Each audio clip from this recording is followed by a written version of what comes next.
আমরা মনে করি যে খালি ছোট বাচ্চারাই কোরআন শিখবে আর বড়রা শিখবে না। এটা কি ঠিক? এটা শুধু ভুলই নয়, বরং ইসলামের প্রথম অবস্থার সম্পূর্ণ বিপরীত। এটা কি বললাম বলেন তো? ইসলামের প্রথম অবস্থার সম্পূর্ণ বিপরীত মানে কি?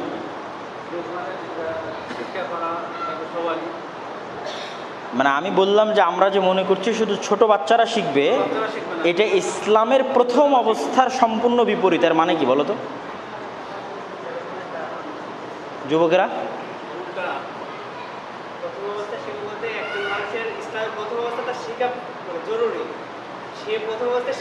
আমি আবারও বলছি যে আমরা মনে করি শুধু ছোট বাচ্চারা কোরআন শিখবে। আমি বলছি এই ধারণাটা ইসলামের প্রথম অবস্থার সম্পূর্ণ বিপরীত। ওই সময় সবই বয়স্ক। আরে আল্লাহর নবীর বয়সে 40 বছরের উপরে, আবু বকরের বয়স 50-এর উপরে, ওমরের বয়স 50-এর উপরে। কথা মনে হয় বুঝতে পেরেছেন কথা?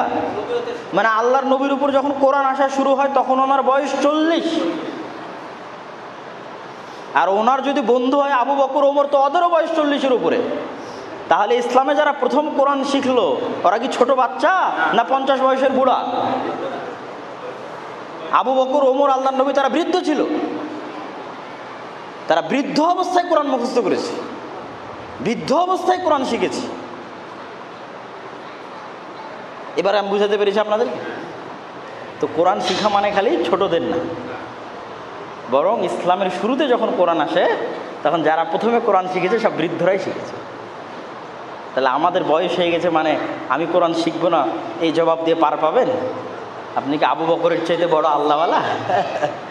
আবু বকর যদি বৃদ্ধ বয়সে কোরআন শিখে আর কোরআন মুখস্থ করে, আর ওমর যদি কোরআন শিখে আর মুখস্থ করে, তো আপনাকে আমাকে শিখতে হবে না হবে না? হবে না হবে না বলেন? হবে।